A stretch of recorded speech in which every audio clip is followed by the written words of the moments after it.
Hello students, today I am going to explain the last topic of our chapter 11th, that is infrastructure. So in our today's lecture, the topics which we will discuss are healthcare system in India, which includes the three basic or the main tiers of the healthcare system. In detail, we study this. After this, we will discuss about the private sector health infrastructure. It means at what level private sector is giving the health facilities or services. Then health as an emerging challenge, means आज भी ऐसी क्या issues हैं जिसकी वजह से health care facilities अब भी एक challenge की तरह हमारे सामने है. It means हम completely वो level achieve नहीं कर पाए हैं जिसकी हमें requirement है. And last thing is Indian system of medicine. ऐसे medicine जो completely जिनका origin इंडिया से belong करता है, that is also known as ISM. हम लास्ट इसके बारे में डिस्कस करेंगे. सो हम स्टार्ट करते हैं with the first topic, that is health care system in India.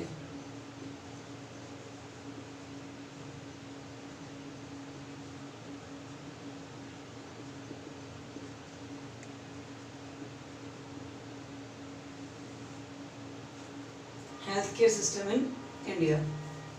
इस केस में जो हेल्थ केयर सिस्टम है उसको 3 टायर्स में डिवाइड कर दिया गया.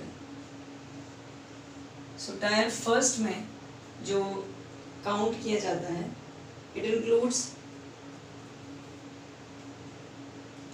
PHCs. It means primary health care centres.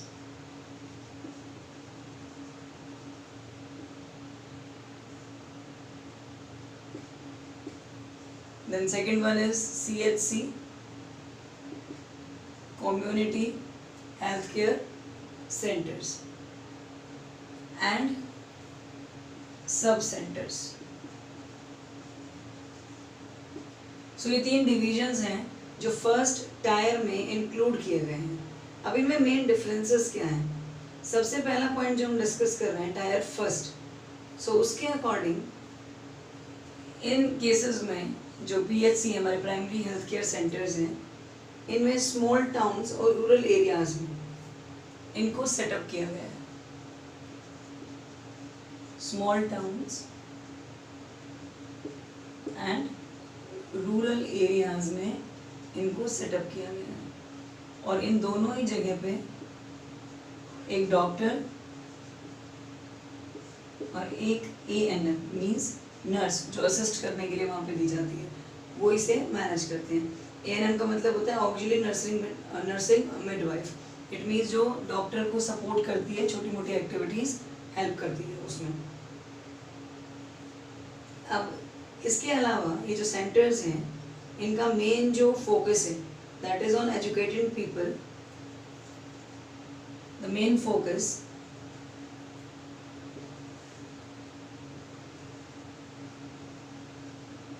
is on educating people. Educating means awareness create करना. It means जितने भी लोग हैं उनको एजुकेट करना उन इश्यूज के रिगार्डिंग जो हेल्थ केयर से हो सकते हैं. It means educating people on issues relating to health care. Means एक तरीके से अवेयरनेस क्रिएट करना कि फैसिलिटीज़ क्या हैं और इन्फेक्शियस डिजीजेस जो हैं उनके रिगार्डिंग भी उन्हें एजुकेट करना ताकि टाइमली वो उन चीज़ों के लिए ट्रीटमेंट्स ले सकें. सो इस तरह के डिसीजंस यहाँ पे लिए जाते हैं. और थर्ड थिंग, ये प्रीलिमिनरी ट्रीटमेंट ऑफर करता है पेशेंट्स को. इट मीन्स एक बेसिक सा ट्रीटमेंट जो कोई छोटी मोटी डिजीज अगर हो जाती हैं तो उनके लिए प्रोवाइड किया जाता है. सो इसी केस में जो ट्रीटमेंट आपको मिलता है that is known as preliminary treatment. So ये हमारा फर्स्ट टायर है जिसमें ये 3 तरह के सेंटर्स ऐड किए जाए हैं और ये हमारे एरियाज हैं जहाँ पे इनको सेटअप किया गया है. ये number of doctors and nurses हैं. देन इनका मेन फोकस एजुकेशन प्रोवाइड करने पे है. और लास्ट थिंग जो है कि जो मैनेजेबल लिमिट्स होती हैं, मीन्स जितना एक छोटे लेवल पे चीज़ें मैनेज की जा सकती हैं उस लेवल तक का ट्रीटमेंट यानी कि प्रीलिमिनरी ट्रीटमेंट इस केस में प्रोवाइड करवाया जाता है।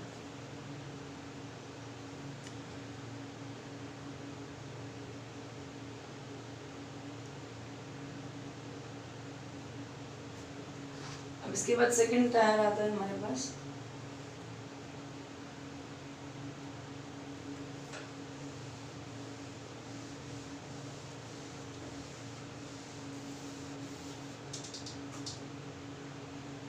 अब आता है इस केस में tyre second health care system में। टायर सेकंड में वो सभी इंस्टीट्यूट्स आते हैं जिसको आप कंपेयर कर सकते हो अपग्रेडेड फैसिलिटीज के साथ। सो दीज institutions are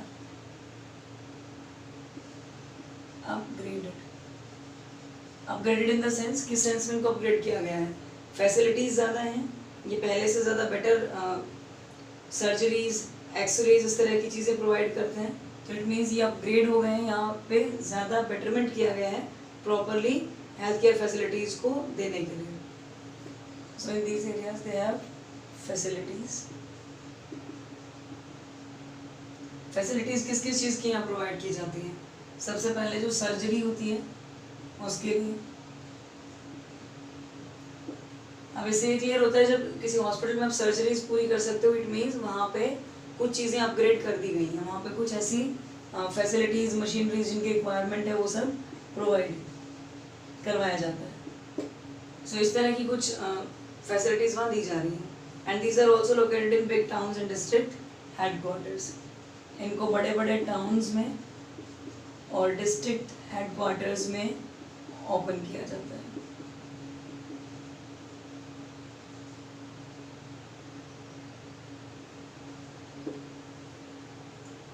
अब आता है हमारे पास लास्ट और third tier.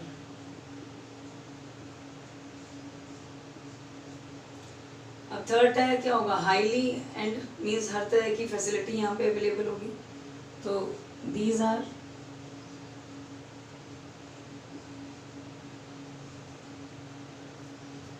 high end and fully equipped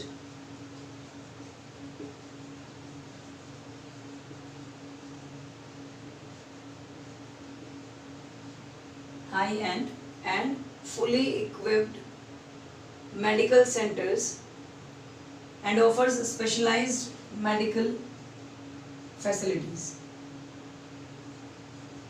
ये इस तरह के मेडिकल सेंटर्स हैं जहाँ पे सभी तरह से इक्विपमेंट्स अवेलेबल हैं, मशीन्स अवेलेबल, इनकी रिक्वायरमेंट है, और इसीलिए ये क्या ऑफर कर सकते हैं?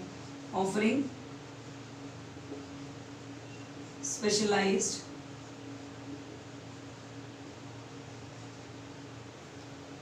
हेल्थ केयर फैसिलिटीज और मेडिकल फैसिलिटीज।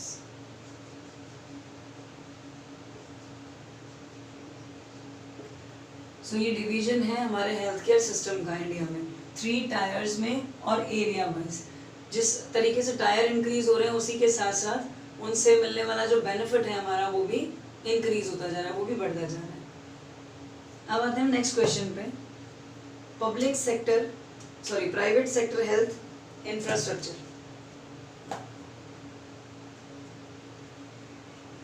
इट मीन्स कितना रोल है प्राइवेट सेक्टर का हेल्थ केयर फैसिलिटीज प्रोवाइड करवाने में, या फिर किस लेवल तक हेल्थ केयर फैसिलिटीज जो हैं वो प्राइवेट सेक्टर से हमको मिल रही हैं।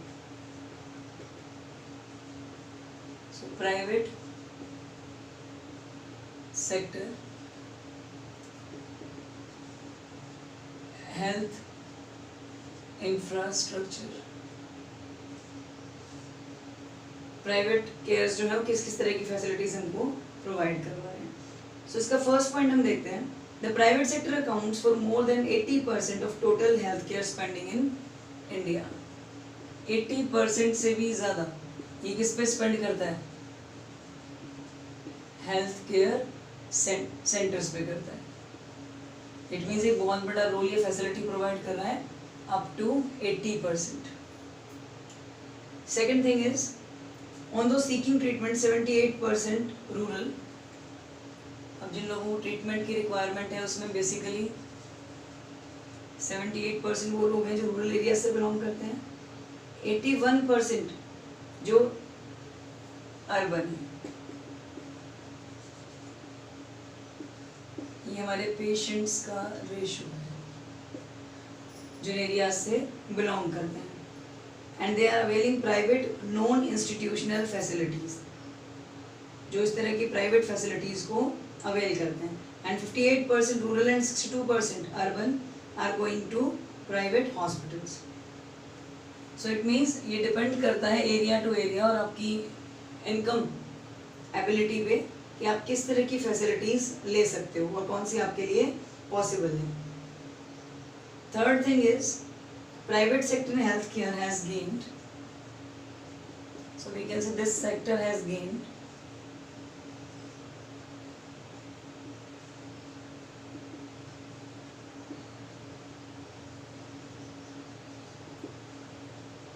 a dominant presence in all the sub markets.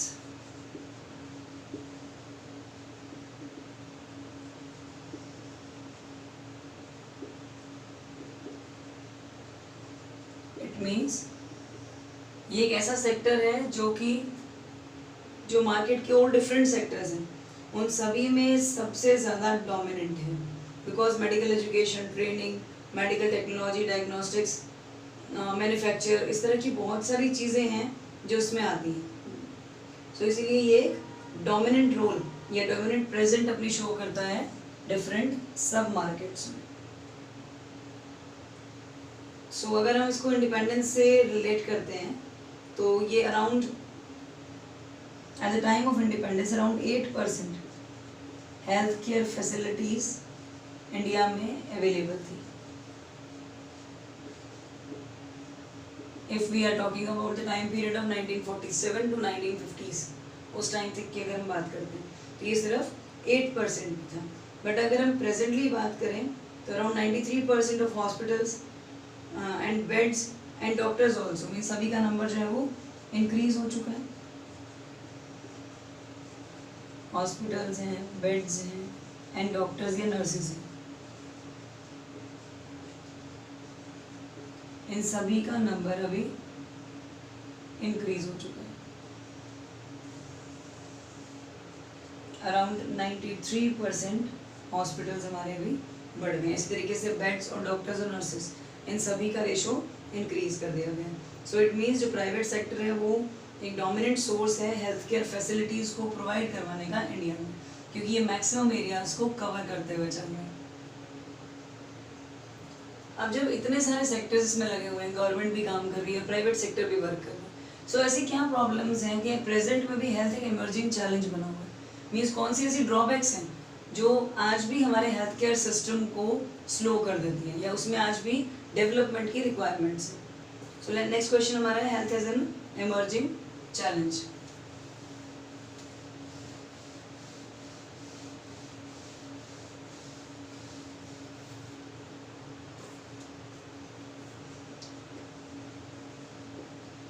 Health as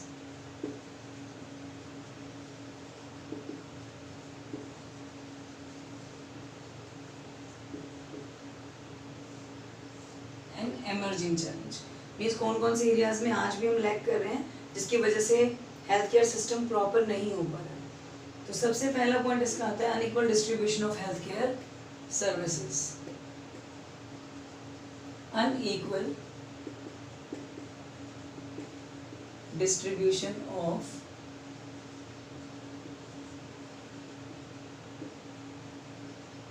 health care services. It means जो सर्विसेज प्रोवाइड करवाई जाती हैं उनका डिस्ट्रीब्यूशन जो है हमारे डिफरेंट सेक्टर्स में, बेसिकली रूरल और अर्बन सेक्टर हमारी कंट्री का जो है उन एरियाज में अनइक्वली डिवाइडेड है। मीन्स मैक्सिमम जो हेल्थ केयर फैसिलिटीज़ हैं वो अर्बन एरियाज में ज़्यादा मिलेंगी in case of rural areas. So यही रीज़न है सबसे पहला कि अनइक्वल डिस्ट्रीब्यूशन की वजह से रूरल एरियाज में हेल्थ फैसिलिटीज़ प्रॉपर नहीं है और हेल्थ केयर जो इश्यूज हैं वो इन एरियाज में ज़्यादा रहते हैं। सेकेंड आता है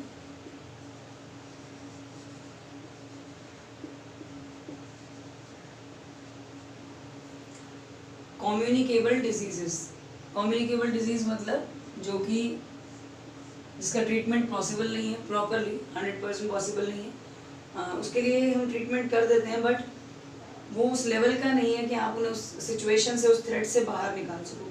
फॉर एग्जाम्पल जैसे कि एड्स है, it means acquired immune deficiency syndrome. Then HIV है,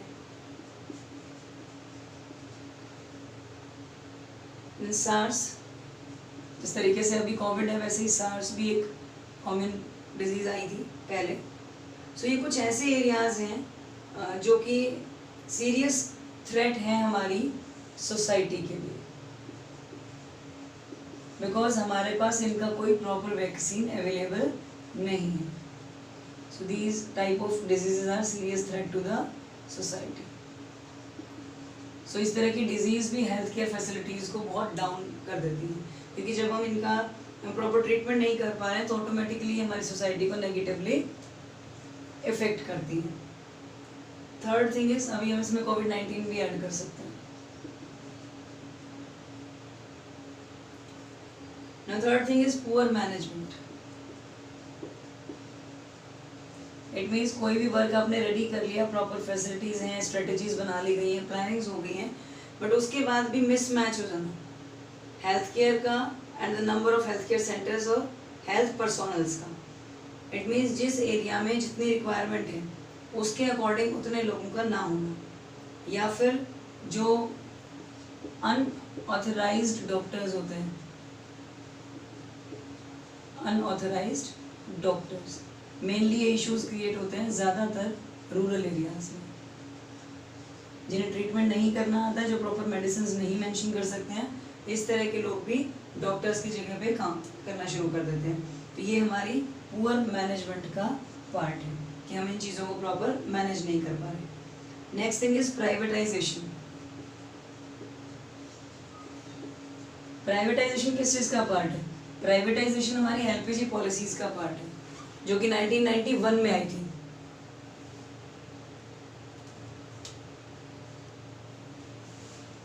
में आई थी, जिसमें हमने NEP या LPG पॉलिसी हम बोलते हैं इसको, उसी की हेल्प से प्राइवेट सेक्टर ने इन्वेस्टमेंट को ज़्यादा कर दिया। और यही रीज़न है कि जो प्राइवेट हॉस्पिटल्स हैं वो सर्जरीज करने के लिए बहुत एक्सपेंसिव हो जाते हैं, और इंडिया का मैक्सिमम पॉपुलेशन ऐसा है जिसकी रीच में ही वो नहीं है। इट मीन्स प्राइवेटाइजेशन की वजह से जो ट्रीटमेंट्स हैं वो कैसे हो चुके हैं? एक्सपेंसिव हो चुके हैं, और एक्सपेंसिव के साथ साथ they are beyond the reach of millions of Indians. Possible ही नहीं है कि अच्छी फैसिलिटीज़ के साथ हम वहाँ पे कोई ट्रीटमेंट ले सको, वो इतने ज़्यादा एक्सपेंसिव है। तो ये भी एक प्रॉब्लम है कि प्राइवेटाइजेशन की वजह से प्राइवेट सेक्टर ने हेल्थ केयर फैसिलिटीज़ को भी डोमिनेंट भी कर दिया इस एरिया को, और वो एक्सपेंसिव रेट्स पे ट्रीटमेंट्स प्रोवाइड करते हैं। तो सबके लिए ये पॉसिबल नहीं होता है कि उन ट्रीटमेंट्स को लिया जा सके।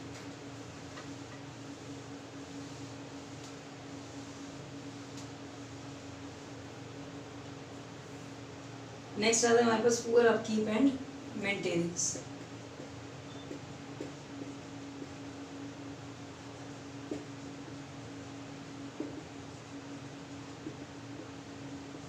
इट मीन्स किसी चीज़ को सेटअप कर देना और प्रॉपरली मेंटेन ना करना।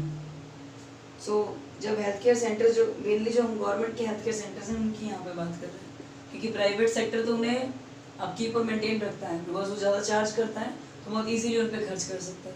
बट जितने भी गवर्नमेंट हेल्थ केयर सेंटर्स हैं उन सभी में ये प्रॉब्लम आती है कि उनको प्रॉपरली मेंटेन नहीं किया जाता। जो उनकी क्वालिटी है प्राइवेट और पब्लिक हॉस्पिटल्स की, उसमें ह्यूज डिफरेंस है। और यही रीज़न है कि ज़्यादातर जो लोग हैं वो प्राइवेट ट्रीटमेंट्स पे डिपेंड हैं, चाहे वो अफोर्ड ना कर सके तो भी, because government health care centres और प्राइवेट हेल्थ केयर सेंटर्स, इनके बीच में एक ह्यूज डिफरेंस है। और इसी वजह से मैक्सिमम लोग किस पे जाते हैं? प्राइवेट फैसिलिटीज़ को अवेल करना चाहते हैं, चाहे वो उनके लिए अफोर्डेबल ना हो। लास्ट आता है हमारे पास poor sanitation level.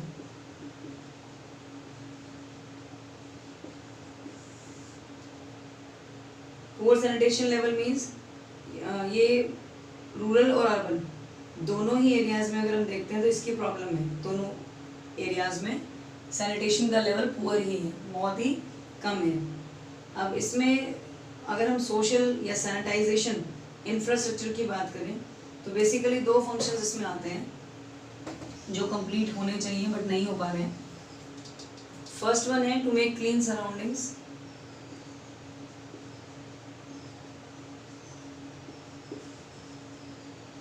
It means आसपास का जो एरिया है वो बिल्कुल क्लीन रहना चाहिए, क्योंकि जब सैनिटाइजेशन नहीं होगा प्रॉपर या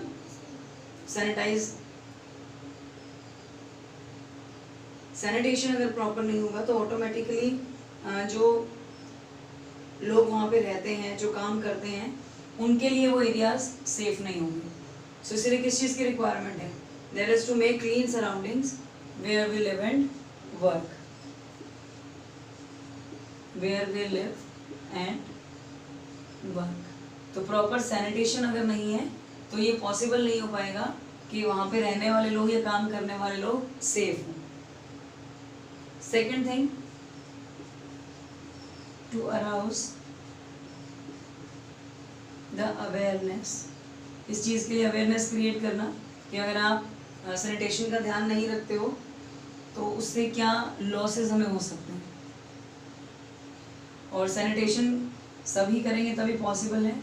तो इस चीज़ के लिए पूरे मासेस में मीन्स सभी को एनकरेज करना या फिर उनको अवेयर करना ताकि वो उस चीज़ को या उस ड्यूटी को टाइमली कंप्लीट करते रहें। सो ये बहुत ज़्यादा इम्पोर्टेंट है। तो अगर हम सम अप कर दें सारे पॉइंट्स का तो हम बोल सकते हैं कि जितने भी एरियाज़ हमारे पास हैं दोनों ही, वो अर्बन हो या रूरल हो, इंटरनेशनल स्टैंडर्ड्स के लेवल पे वो काफ़ी पीछे हैं। आज भी बहुत सारे एरियाज़ में हमें डेवलपमेंट की रिक्वायरमेंट है। फॉर एग्जांपल बहुत से ऐसे हाउसेज हैं जहाँ पे आज भी फैसिलिटीज़, टॉयलेट फैसिलिटीज़ अवेलेबल नहीं है। अराउंड 30% अब भी ऐसे एरियाज़ हैं। अर्बन स्लम्स में सैनिटेशन बिल्कुल नहीं है, मिजरेबल लेवल पे है, इसीलिए जो डिजीज़ेज़ हैं वो बहुत ज़्यादा हो जाती हैं और डिज़ास्टर्स क्रिएट करती हैं। जब भी कोई डिजीज़ वहाँ स्प्रेड होती है तो वो कॉन्टीन्यूसली स्प्रेड होती जाती है। रूरल सैनिटेशन भी बहुत बुरे सिचुएशन पे है।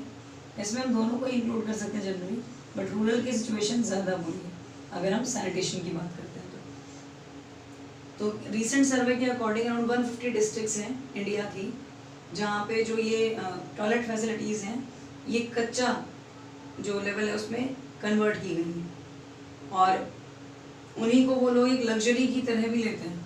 मीन्स रूरल एरियाज़ के 150 डिस्ट्रिक्ट्स इंडिया के इस लेवल पे हैं कि अगर वहाँ पर टॉयलेट्स को फॉर्म कर दिया जाता है, बना दिया जाता है, तो उन्हें एक तरीके से लग्जरी फैसिलिटी माना जाता है। इसी रीज़न से जितने भी लोग ज़्यादा पुअर स्केल में हैं या उनकी इनकम बहुत ही लो है, उनके पास ये लग्जरी फैसिलिटीज़ नहीं मिलती हैं। और रूरल में अगर हम देखें तो अराउंड 20% ऐसे हैं जहाँ पे कोई सैनिटरी फैसिलिटीज़ नहीं है पर उनकी रिक्वायरमेंट बहुत ज़्यादा है। सो इट मीन्स समराइज़ करने से हमें क्या क्लियर होता है कि हेल्थ केयर इंडिया में अब भी एक बहुत बड़ा चैलेंज है, इवन रूरल में भी और अर्बन में भी, दोनों ही एरियाज़ में डेवलपमेंट करने की रिक्वायरमेंट है। सो ये इम्प्रूव हो रहा है, बट अब भी हम डेवलप्ड नेशंस के कंपैरेटिवली इंडिया की अगर बात करते हैं हेल्थ केयर फैसिलिटीज़ में, तो अभी भी हमें बहुत सारे एरियाज़ में इम्पोर्टेंट चेंजेस करने की रिक्वायरमेंट है। इंडिया में अगर हम हेल्थ केयर फैसिलिटीज़ पे खर्च देखते हैं तो दैट इज़ 20% ओनली, आपके इनकम का ओवरऑल 20% है, जबकि यही चीज़ यूएस जैसे नेशंस जो कि डेवलप्ड हैं वहाँ पे ये अराउंड 50% है। सो इसीलिए हम बोल सकते हैं कि अगर हम डेवलप्ड नेशन से कंपैरिजन करते हैं तो इंडिया आज भी बहुत सारी चीज़ों में पीछे है, और इसीलिए हेल्थ केयर पे और ज़्यादा इन्वेस्टमेंट करने की रिक्वायरमेंट है।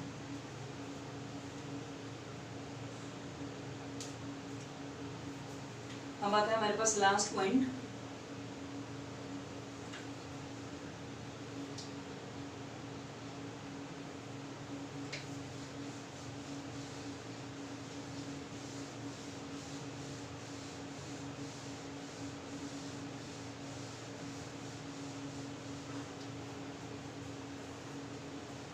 लास्ट पॉइंट है हमारा Indian system of medicines.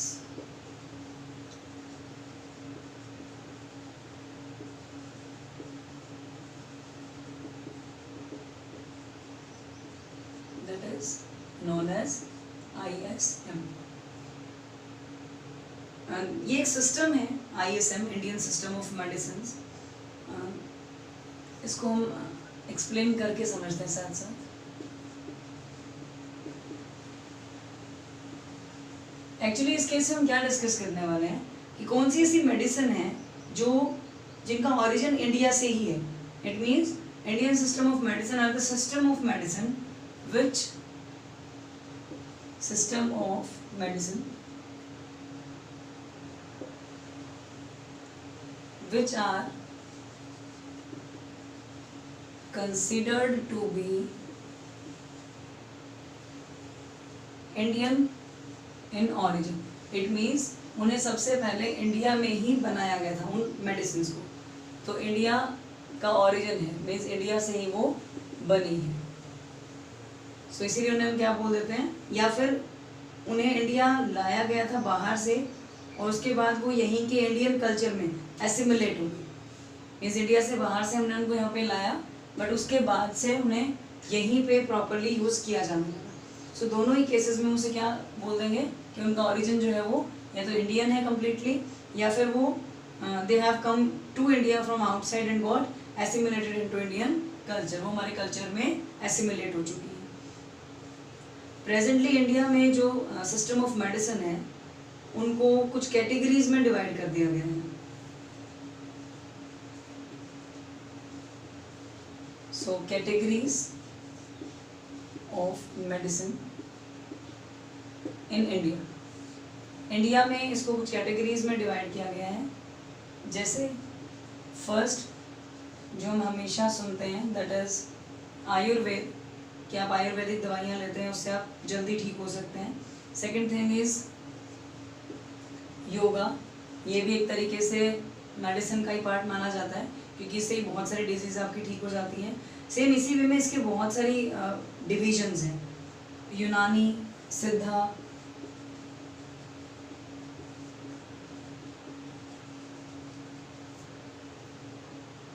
Then naturopathy,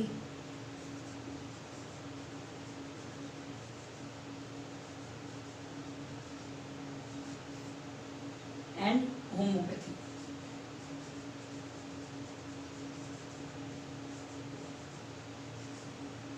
clear. Homeopathy को हम आयुष के नेम से भी बोलते हैं. सो ये कुछ कैटेगरीज हैं जिनको डिवाइड कर दिया गया है. ये इंडिया की मेडिसिन कैटेगरीज हैं. तो इसमें अप्रैल 1, 2015 में बहुत से ISM हॉस्पिटल्स हैं जो डिफरेंट एरियाज़ में लोगों को फैसिलिटीज़ दे रहे हैं. डिस्पेंसरीज हैं, बेड्स का नंबर इंक्रीज़ किया गया है जिससे जो रजिस्टर्ड प्रैक्टिशनर्स हैं वो भी बढ़े हैं और अंडर ग्रेजुएट कॉलेज भी इंक्रीज़ हुए हैं, पोस्ट ग्रेजुएट कॉलेजेस भी. इट मीन्स बहुत सारे कॉलेजेस हैं जो इन डिफरेंट एरियाज़ में आपको एजुकेशन प्रोवाइड कर रहे हैं, जिसकी हेल्प से हम इन डिफरेंट मेडिसिन में कोर्सेज कर सकते हैं और उसके बाद उस प्रोफेशन एज अ प्रोफेशन उन चीज़ों को कंटिन्यू कर सकते हैं. सो इट मीन्स ISM एक इम्पॉर्टेंट रोल प्ले करता है हेल्थ केयर सिस्टम को स्ट्रक्चर को स्ट्रेंथन करने में. अब ये टॉपिक हमारा कंप्लीट हो चुका है, चैप्टर कंप्लीट हो गया है. अब हम इसके कुछ समरी पॉइंट्स को डिस्कस कर लेते हैं जिसमें आप ओवरऑल जितने भी टॉपिक्स हमने पढ़े हैं उन सभी का मेन पॉइंट उसमें आ जाएगा.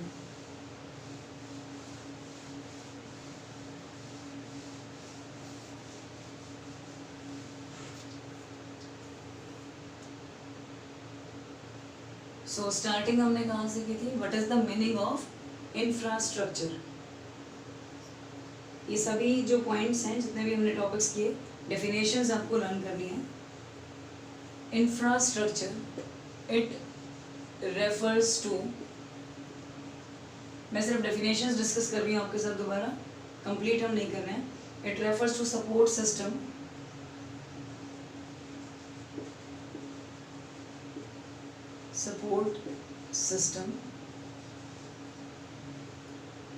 of economic and social development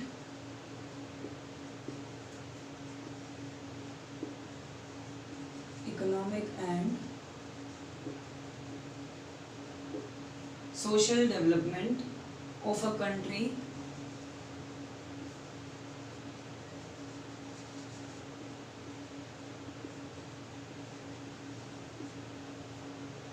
without which economic growth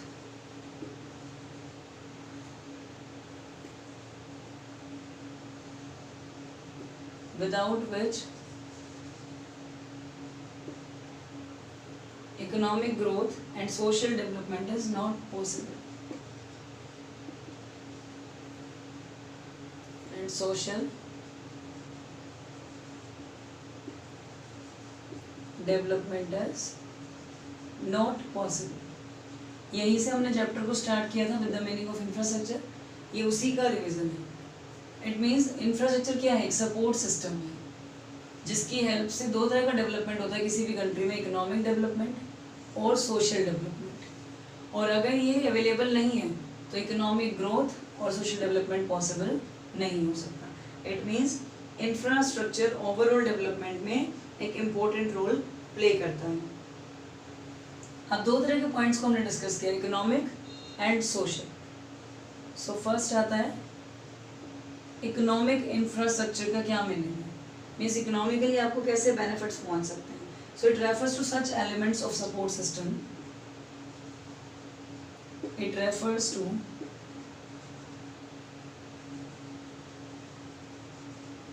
such elements of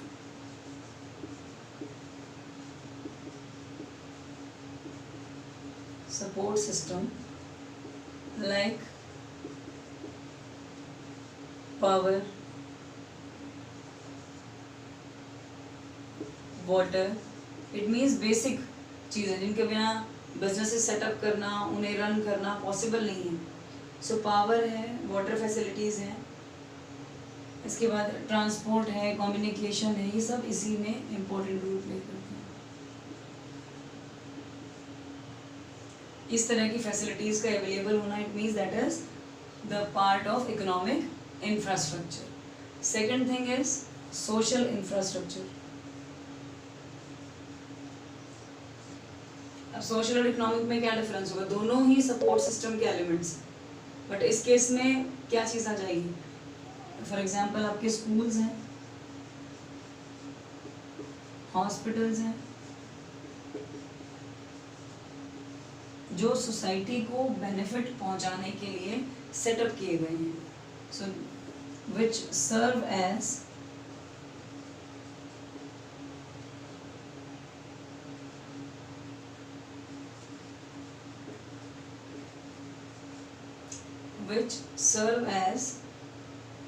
a driving force for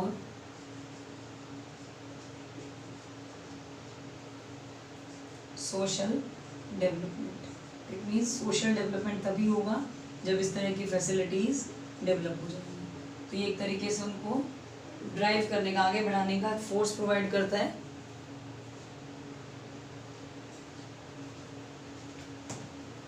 अब इसके बाद आता है हमारे पास नेक्स्ट पॉइंट, इंफ्रास्ट्रक्चर डेवलपमेंट में वो कैसे कैसे कंट्रीब्यूट करता है. ओवरऑल कंट्रीब्यूशन किन किन एरियाज में है इंफ्रास्ट्रक्चर का.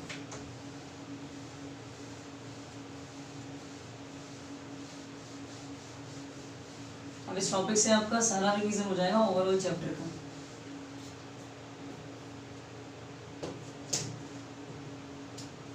अब नेक्स्ट आता है हमारे पास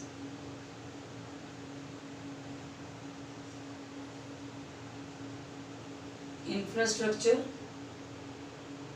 contributes to development. It means कौन कौन से एरियाज में ये अपना कंट्रीब्यूशन दे रहा है. किन किन एरियाज को हमने डेवलप किया with the help of infrastructure. तो सबसे पहली चीज़ आ जाती है इसमें, इट प्रमोट्स प्रोडक्टिविटी.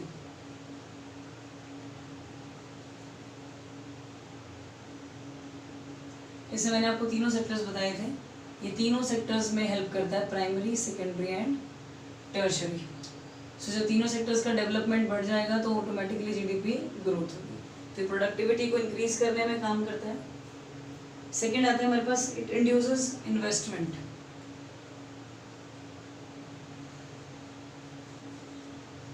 ये इन्वेस्टमेंट को अट्रैक्ट करता है. जितना ज़्यादा कोई भी एरिया इंफ्रास्ट्रक्चर के बेसिस पे डेवलप्ड है, उतना ही ज़्यादा इन्वेस्टमेंट वहाँ पे कोई भी करता है। जब प्राइवेट सेक्टर हो, वो FDIs आ जाए हमारे पास कहीं से भी, तो वो ज़्यादा इंक्रीज हो जाती है। Third thing, it generates linkages in production, generates linkages in production. It means जो भी प्रोडक्शन आप करते हो किसी भी लेवल पे, प्राइमरी, सेकेंडरी, टर्शरी पे, सबके बीच में एक लिंक सेटअप करता है, क्योंकि सारी फैसिलिटीज़ प्रोडक्शन को करने के लिए कौन प्रोवाइड कर रहा है? हमारा इंफ्रास्ट्रक्चर प्रोवाइड करता है। तो ये उनके बीच में एक लिंक क्रिएट करता है। Then it enhances the size of market,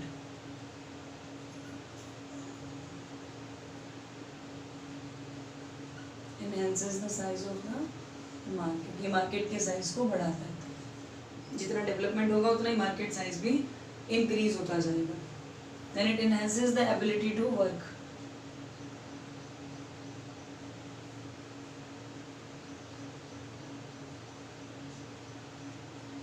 facilities better है, इट मीन्स वर्किंग कंडीशंस अच्छी हैं, तो कोई भी पर्सन ज़्यादा एबल वे में वर्क कर सकता है। तो ये वर्क करने की एबिलिटी को इंक्रीज करता है। It facilitates outsourcing,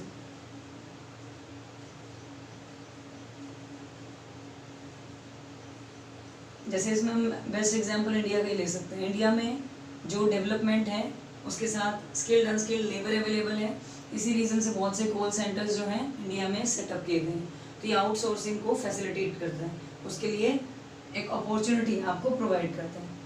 it induces FDI, ये FDIs को भी अट्रैक्ट करता है। FDIs का मीनिंग क्या होगा? Foreign direct investment. और फॉरेन डायरेक्ट इन्वेस्टमेंट्स तब आपकी कंट्री में आएंगी जब आप फैसिलिटीज़ प्रोवाइड करोगे और कम से कम कॉस्ट पे उनको ज़्यादा बेनिफिट्स मिलेंगे, तो ऑटोमेटिकली FDIs का रेशो आपकी कंट्री में इंक्रीज हो जाएगा। सो ये कुछ पॉइंट्स हैं जो ये शो करते हैं कि किस किस वे में इंफ्रास्ट्रक्चर कंट्रीब्यूट करता है डेवलपमेंट में।